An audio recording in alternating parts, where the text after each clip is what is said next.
The afternoon sun beat down on the quiet suburban street as Officer Jake Morrison patrolled his usual route through Riverside Heights. He had been on the force for 8 years, and this neighborhood rarely gave him any trouble. Most days were filled with routine traffic stops and the occasional noise complaint, but today felt different somehow, though he could not quite put his finger on why. As he turned onto Maple Avenue, something caught his attention. A silver Honda Civic was parked awkwardly at the corner, half on the curb and half on the street. The windows were tinted dark, almost too dark to be legal. Jake slowed his patrol car and pulled up behind the vehicle. His training kicked in automatically. He noted the license plate, the position of the car, and the fact that someone appeared to be slumped over in the driver's seat. His heart rate picked up slightly. This could be anything from a medical emergency to something far more dangerous. Jake reached for his radio and called in the license plate, giving his location to dispatch. The response came back clean, no warrants, no reports of theft. The car belonged to a 23-year-old woman named Sarah Chen. Still, something felt off about the whole situation. Jake approached the vehicle carefully, his hand resting near his belt out of habit. As he got closer, he could hear music, thumping from inside the car, the bass so loud it made the windows vibrate. He knocked on the driver's side window firmly, but there was no response. The figure inside remained motionless. He knocked again, harder this time, and called out to identify himself as police. Nothing. The person inside did not move at all. Jake's mind raced through the possibilities. Was this person unconscious? Overdosed? Having a medical emergency? Or was this something else entirely? He knocked a third time, practically pounding on the glass now, and still received no response. The music continued to blast and the figure remained slumped forward. Making a split-second decision based on his training and concern for the person's welfare, Jake decided he needed to gain entry to the vehicle. If someone inside was in medical distress, every second counted. He returned to his patrol car and grabbed his baton. His mind focused on the potential emergency at hand. He had performed welfare checks before, but breaking a window always felt like crossing a line, even when necessary. Jake returned to the Honda and positioned himself at the rear passenger window. He gave one more loud warning, announcing that he was about to break the window for a welfare check. Still no movement from inside.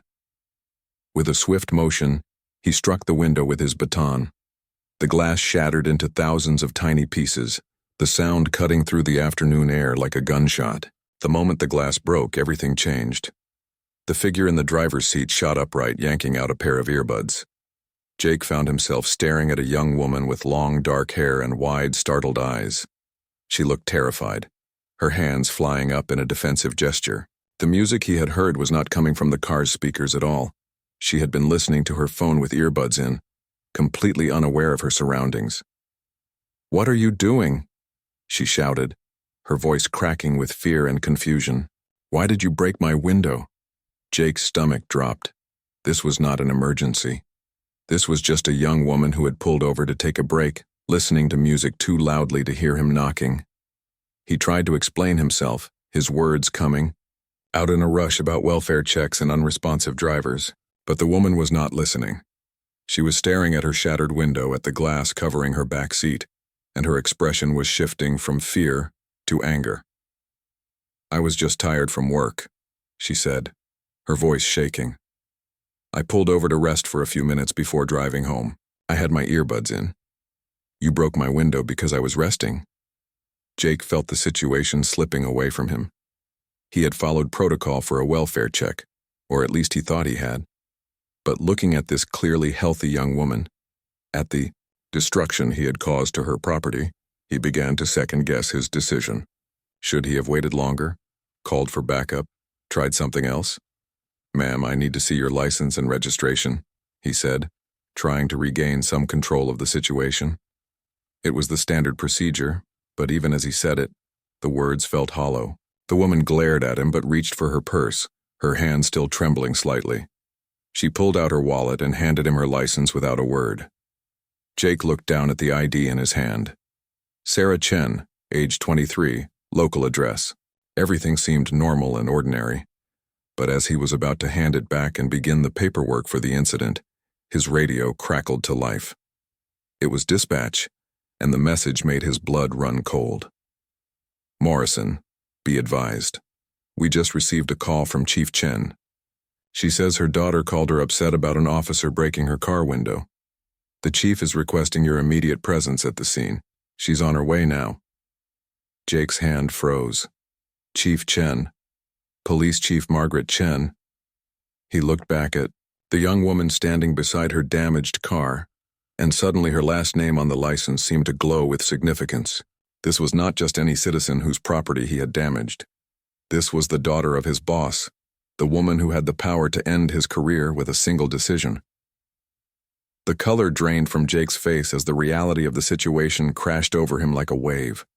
His hand trembled slightly as he held Sarah Chen's license, the name that had seemed so ordinary just moments ago now carrying the weight of his entire career. Sarah noticed the change in his demeanor immediately. Her angry expression shifted to something that almost looked like satisfaction, though there was still hurt in her eyes. You didn't know who I was, did you? Sarah asked, crossing her arms over her chest. The afternoon breeze blew through the shattered window, scattering tiny pieces of safety glass across the sidewalk. Does it matter? Would you have broken my window if you knew? Jake opened his mouth to respond, but no words came out. The honest answer was complicated. He had followed his training, made a judgment call based on what he perceived as a potential emergency. But would he have been more patient, more cautious, if he had known this was the police chief's daughter? The thought made him uncomfortable, because he wanted to believe he would treat everyone the same regardless of who they were or who they knew.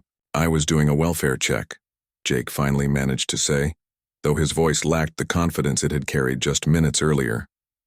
You were unresponsive. I had no way of knowing if you were in medical distress. I was taking a nap, Sarah shot back.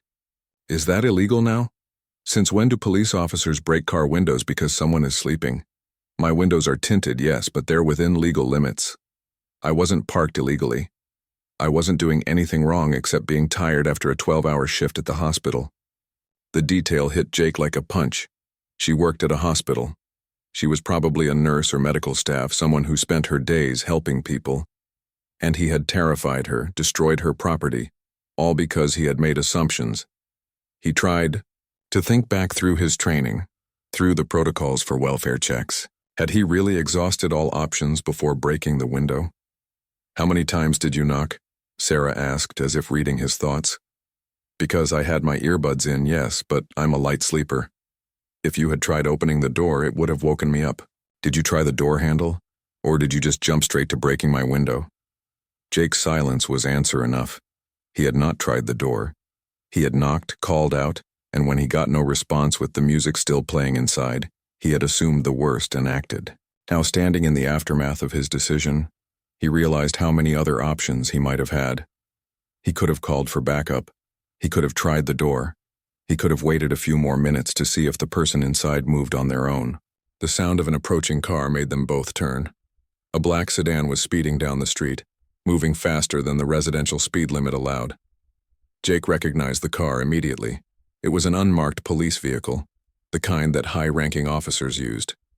His stomach twisted into knots as the car pulled up sharply behind his patrol vehicle. Police Chief Margaret Chen stepped out of the car, and Jake was struck by how much she looked like her daughter.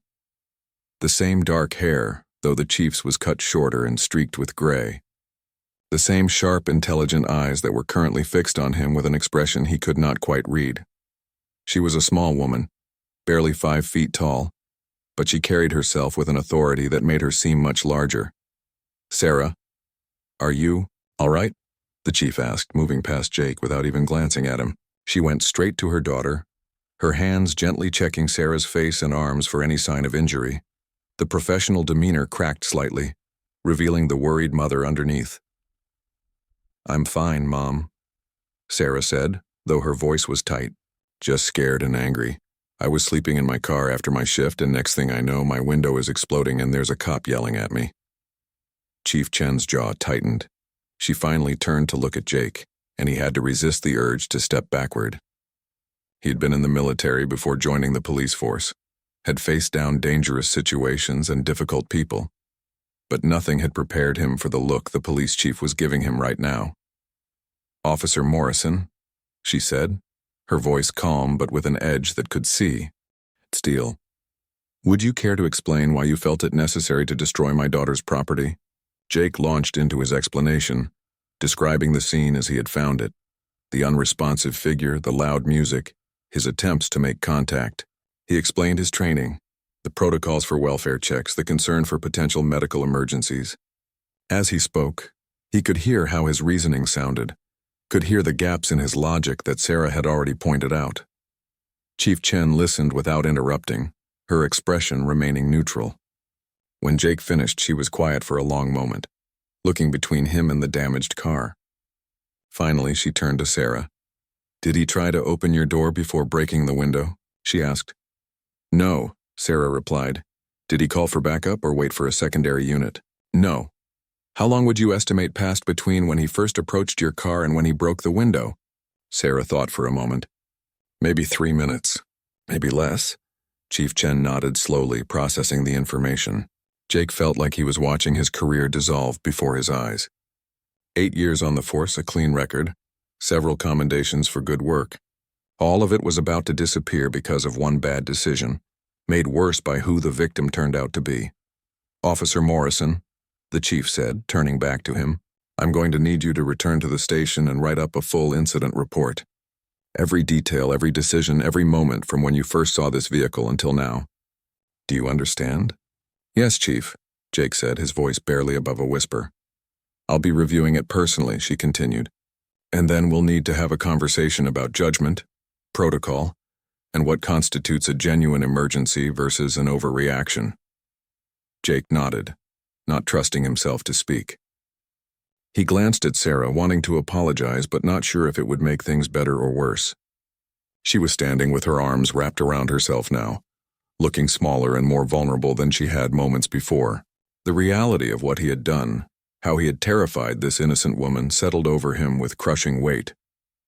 Back at the police station, Jake sat at his desk staring at a blank computer screen. The cursor blinked mockingly at him, waiting for him to begin typing the incident report that might end his career. Around him, the usual sounds of the station continued, phones ringing, officers talking, the coffee machine gurgling in the break room. But it all felt distant, like he was underwater. Word had already spread through the station about what happened. Jake could feel the eyes of his fellow officers on him, some sympathetic, others curious, a few seeming almost pleased to see him brought down. He had always been known as someone who followed the rules, who did things by the book. Now that reputation was being questioned. "Tough break, Morrison," Officer Linda Hayes said, stopping by his desk. She was a veteran officer with 20 years on the force, someone Jake respected. "I heard what happened. For what it's worth, I think any of us might have made the same call." "Would we have?" Jake asked, looking up at her.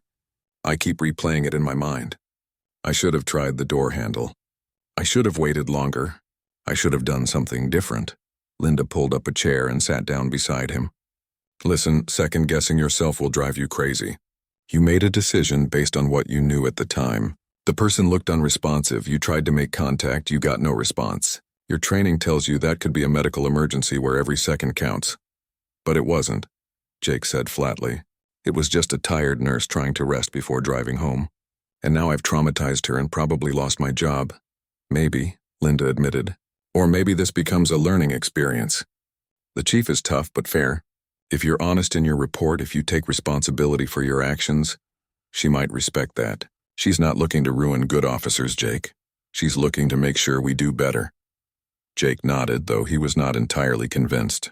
He turned back to his computer and began typing, forcing himself to be completely honest about every moment, every decision, every thought process that led to him breaking Sarah Chen's window. It took him nearly 2 hours to finish the report, going back multiple times to add details or clarify his reasoning. Meanwhile, across town, Chief Margaret Chen sat in her living room with Sarah. The shattered window had been covered with plastic sheeting temporarily, and Sarah had driven the car home carefully. Now mother and daughter sat together in the quiet of the evening, cups of tea cooling on the coffee table between them. "How are you really feeling?" Margaret asked gently, studying her daughter's face. She could see the signs of stress there. The tightness around Sarah's eyes, the way she kept wrapping and unwrapping her hands around her tea mug. "I'm okay," Sarah said automatically, then shook her head. "No, I'm not okay." "Mom," I was terrified. The sound of the window breaking, it was so sudden and violent. I thought someone was attacking me, and then to see it was a police officer, someone who's supposed to make me feel safe, it just felt wrong. Margaret reached over and took her daughter's hand. "I know, sweetheart. And what happened to you shouldn't have happened. That officer made mistakes in his judgment. Are you going to fire him?" Sarah asked, looking at her mother. The question caught Margaret slightly off guard. "I don't know yet.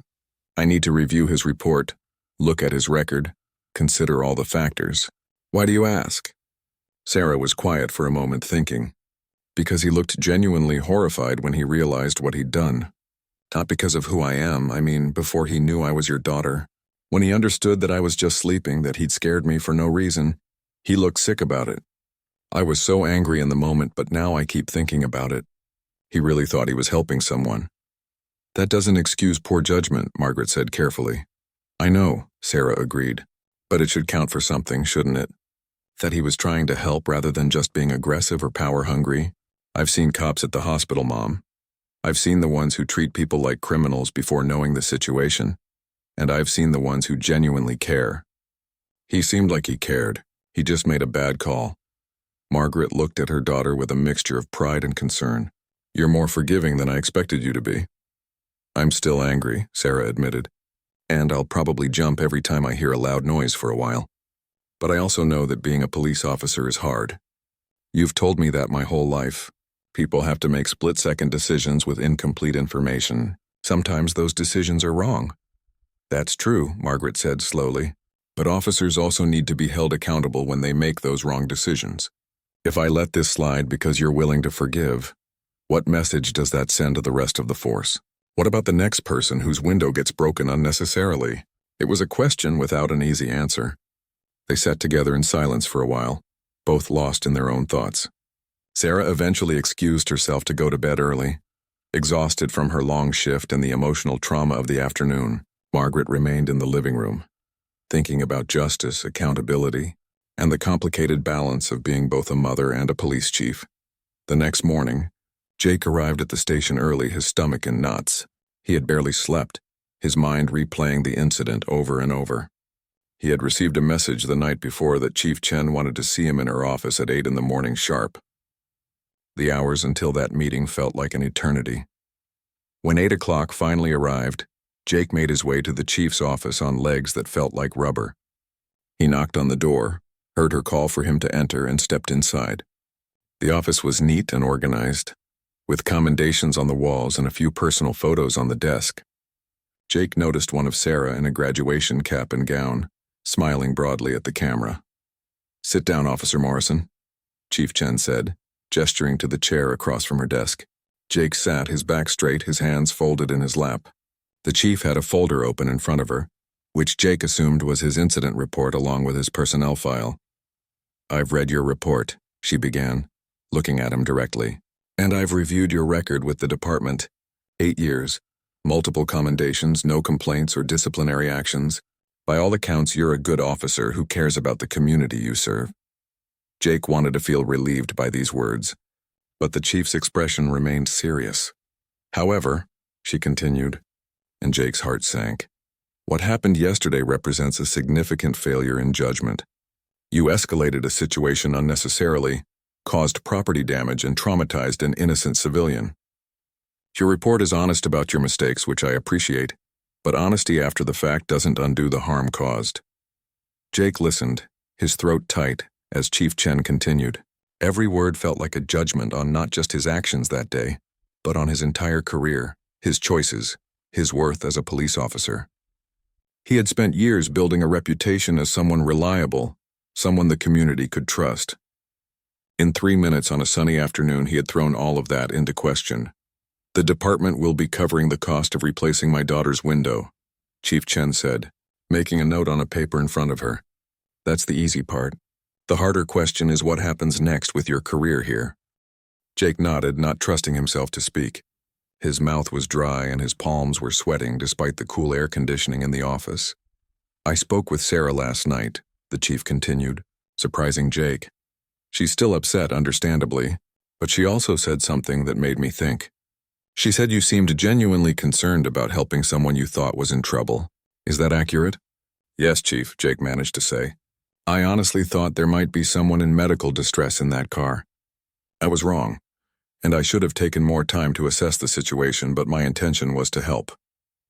Intention matters, Chief Chen said, leaning back in her chair.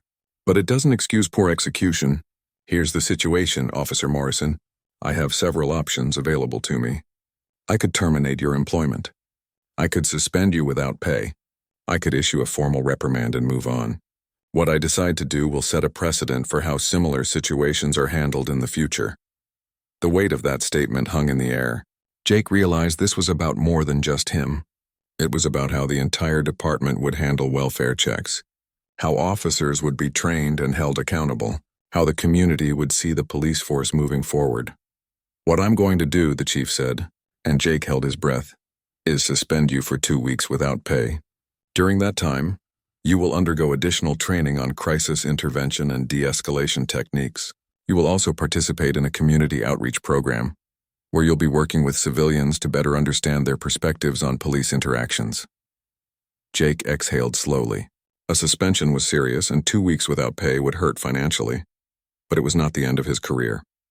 He had been preparing himself for much worse. Additionally, Chief Chen continued, you will be required to write a formal apology to Sarah, though she is under no obligation to accept it or respond to it. The department will also be reviewing and updating our protocols for welfare checks based on this incident. Your case will be used as a training example for other officers. Both what was done right in terms of your concern for a potentially endangered person, and what was done wrong in terms of rushing to property destruction without exhausting other options. I understand, Chief, Jake said quietly, and I accept full responsibility for my actions. I want to do better. I want to be better. I believe you do, Chief Chen said, and her expression softened slightly. That's why I'm giving you this chance. But Morrison, let me be very clear. If anything like this happens again, if you show this kind of poor judgment in the future, there won't be a second chance. Do I make myself understood? Perfectly, Chief. Good, your suspension starts now. I'll see you back here in 2 weeks, ready to learn and ready to serve this community properly. Dismissed. Jake stood, his legs feeling more stable now. As he turned to leave, the chief called his name one more time. Morrison, she said, and he turned back. My daughter could have demanded I fire you. She could have made this much harder for you than it is. Remember that when you write that apology, and remember that the badge you wear represents a promise to protect people, not to make them feel less safe in their own vehicles. The words hit home. Jake nodded and left the office, feeling the complicated mixture of relief, shame, and determination swirling inside him. He had survived this, but just barely. Now he had to figure out how to make sure nothing like it ever happened again. Over the next 2 weeks, Jake threw himself into the training and community work the chief had assigned. He attended workshops on recognizing bias in policing, on de-escalation tactics, on balancing officer safety with community trust. He volunteered at a community center, talking with residents about their experiences with police, listening to stories that sometimes made him uncomfortable but always made him think. One afternoon during his suspension, Jake sat down to write the apology letter to Sarah Chen. He went through 7 drafts trying to find the right words. Too formal seemed insincere. Too casual seemed disrespectful. He finally settled on simple honesty. He wrote about how he had replayed that day countless times in his mind, how he wished he could go back and make different choices. He acknowledged the fear and violation she must have felt, and he did not make excuses for his actions. He explained what he was learning during his suspension, how the experience had changed his perspective on the power police officers held, and the responsibility that came with it. He ended by saying he understood if she never wanted to hear from him again, but that he would carry the lesson of what happened with him for the rest of his career. He mailed the letter without expecting a response. Sarah owed him nothing, not forgiveness, not understanding, not even acknowledgement. He had wronged her, and all he could do now was try to be better moving forward. What Jake did not know was that Sarah read his letter 3 times when it arrived. She sat in her apartment, the new window recently installed in her car parked outside, and considered what to do. Part of her wanted to throw the letter away and never think about Officer Morrison again. But another part of her, the part that had gone into nursing because she believed in helping people heal, wondered if there might be value in responding. After much thought, Sarah decided to write back. Her letter was shorter than his, but no less meaningful. She thanked him for his honesty and told him she could see he was trying to learn from his mistake. She explained that she was still working through her own feelings about what happened, that she sometimes felt anxious in her car in ways she never had before, but she also told him that she believed people could change and grow, and she hoped his experience would make him a better officer for others in the future. She ended with an unexpected suggestion. If he was serious about understanding civilian perspectives, she wrote, he should consider doing a ride-along at her hospital. Not as a police officer, but as an observer, to see how medical professionals made life and death decisions with incomplete information, to understand the other side of emergency response. When Jake received Sarah's letter, he was shocked that she had responded at all. He read her words carefully, feeling the weight of her ongoing struggle with what he had done to her. The anxiety she described feeling in her car was something he had caused, a lasting impact that would not just disappear with time. That knowledge sat heavy in his chest. But her suggestion about the hospital observation intrigued him. He had never thought about the parallels between police work and medical work, about how both professions required split-second decisions that could mean the difference between life and death. He wrote back immediately, thanking her for her response and accepting her invitation if she was truly comfortable with it. 3 weeks after the incident, Jake found himself standing in the emergency room of Riverside General Hospital, wearing visitor credentials and staying out of the way as Sarah and her colleagues worked. It was a Friday night, which Sarah had warned him was always busy. He was not prepared for just how intense it would be. He watched Sarah move from patient to patient with efficiency and compassion, assessing situations quickly, making decisions about priority and treatment. He saw how she had to balance multiple emergencies at once, how she had to stay calm when family members were panicking, how she had to make judgment calls with limited information. During a brief lull around midnight, Sarah came over to where Jake was standing. "What do you think so far?" she asked, taking a long drink from a water bottle. "It's humbling," Jake admitted. "I never realized how much your job and mine have in common. The pressure, the quick decisions, the weight of possibly getting it wrong. The difference," Sarah said carefully, "is that when I make a mistake, I have a whole team around me to catch it. Doctors, other nurses, protocols and checks and balances. When you're out there alone in your patrol car, you're the only check and balance you have. That's a lot of power and a lot of responsibility." "Too much of both sometimes," Jake said quietly. Sarah nodded. "Maybe, but that's why training matters. That's why taking the time to think matters, even when your instincts are screaming at you to act. Sometimes the best action is to pause." They were interrupted by a call for Sarah to come help with a new patient.